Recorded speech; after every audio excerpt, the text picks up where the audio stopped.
Hey, I'm Darrell Fossil, the engineer here at Mallett, and Happy New Year. And hope you've been enjoying watching college football games that were exciting during the New Year's celebration. And I wanted to talk a little bit about some things that occur as someone has decided to construct a home inside one of our Mallett buildings, and they call them Barndominiums. And so I talked to Jessica, our designer, about some of the things that come up a lot, and I thought I'd speak to you about that. So these are the main things. So the first thing is doors or windows in the middle of a wall. So a lot of times a person who's purchasing one of our buildings and wants to make a house out of it, they want it to be very symmetrical. And I understand symmetry, but you just have to understand that if you have depending on the size, the width of your building, you may have a post that ends up right in the middle of that wall if you have a building that with a 10-foot spacing as we typically have. And so you might have to move that door over just a little bit, or you might have to move a window over just a little bit. Now, you might say, if you're listening to you might say to yourself, well, that's no big deal, moving a door or a window over. But a lot of people are just adamant about that. Well, the thing about it is we build so many buildings here at Mallett, and our contractors that work with us in constructing these buildings, we just can't move posts around. It creates all kinds of problems, and so you have to consider that. And it may be that those columns don't end up in the middle of your wall, but it's just something that you got to take into consideration. And the owner needs to be willing to compromise on minor changes to door and window layouts. That's probably the first thing. And then the second thing to consider is clearances in bathrooms and kitchens. And so what I said is the owner needs to research typical layouts of kitchens and bathrooms used in house plans for the last several years. Unique designs for smaller bathrooms and kitchen may not be acceptable once constructed. And the point with this is,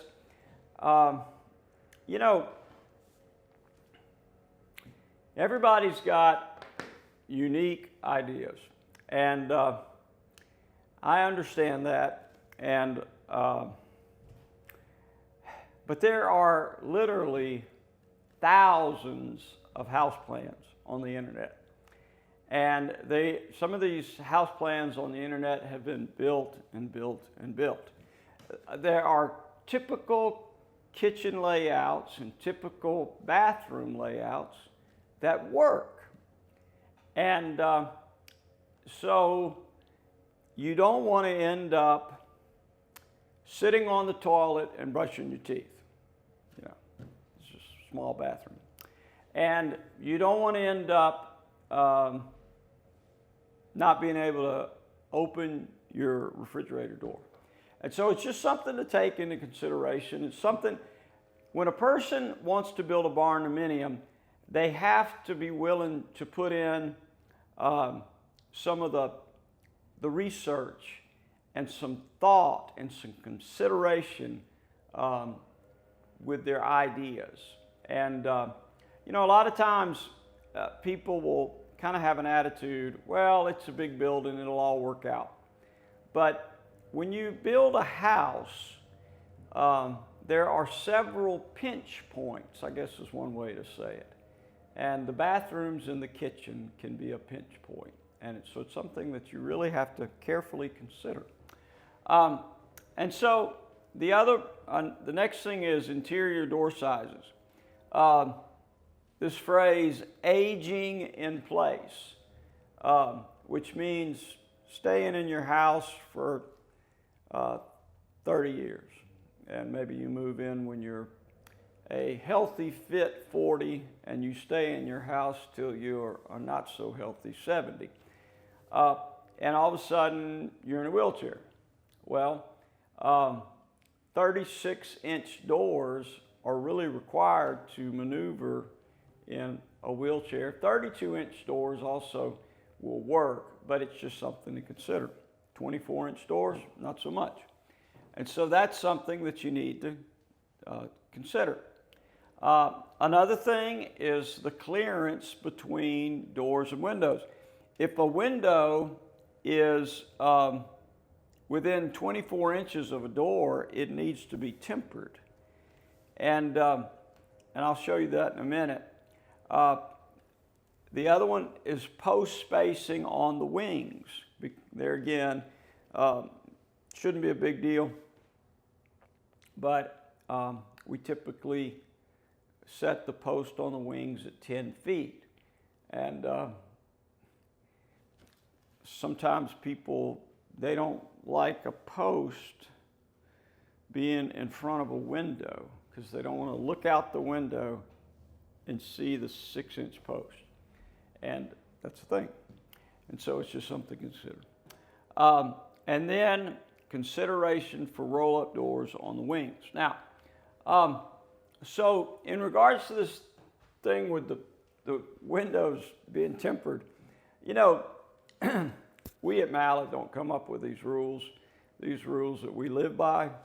This is a website called mybuildingpermit.com, and it has all kinds of interesting things, but you see here that if you have a door and if you have a window within that 24 inches, that window would have to be tempered, which is expensive.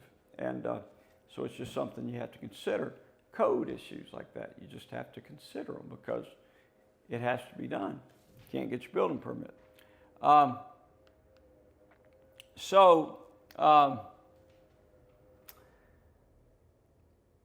In regards to the roll-up doors, another consideration, something that comes up all the time, when you go to get your permit, you will have to have a note on your plans in some parishes that your garage door is rated for the wind load in that area. Like for St. Tammany Parish, you'd have to have a note on your plans that said that the garage door will be rated for 140 miles per hour. And that is a charge, an upcharge from a regular door. And their permit offices are very careful to check that. So I wanted to show you a couple of projects that are Barndominiums, and so this is one of them, and you will see, well, like this view, the way the layout ended up, that post is in the way of that window just a little bit. That didn't bother that particular owner, and it doesn't bother me, but it might bother you. And so that's one thing. And then the other thing, you will notice that this roll-up door is on this wall, which is a good place for it, and it's not on the wall where the wing is. And then this is another project, and now it has a roll-up door where the wing is.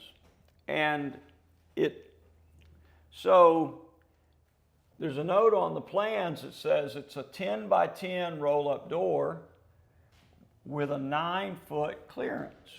And this particular building has 12-foot walls, which is the shortest wall that we typically do.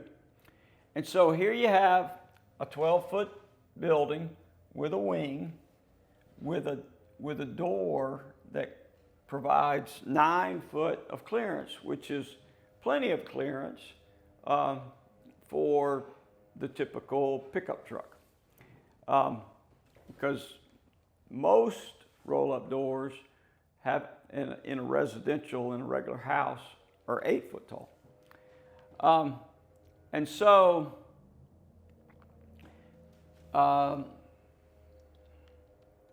this is that particular building. So let me go back. So here's the 3D view, and here's the view constructed. And so there you see the roll-up door. It's a 10-foot roll-up door. But then on the inside, you see that part of that 10-foot height is going to be taken up by the roll of the door. But you still have plenty of height on that, but it's just a consideration. And so those are some of the things that we deal with and some of the things that you need to deal with. As I have said before, that whenever, especially when you're doing a Barndominium, it is it's a team effort, and you have to be involved in the process. And Mallett cannot read your mind, and Mallett cannot know what is specifically very important to you sometimes. And so you just have to sit down and think about it and write some notes, write slow, think about it, and you'll have a great project. So we at Mallett have the team that you need to design it and to build it, and you'll be happy with the product. So come buy a building from us and get yourself a Barndominium. See you next week.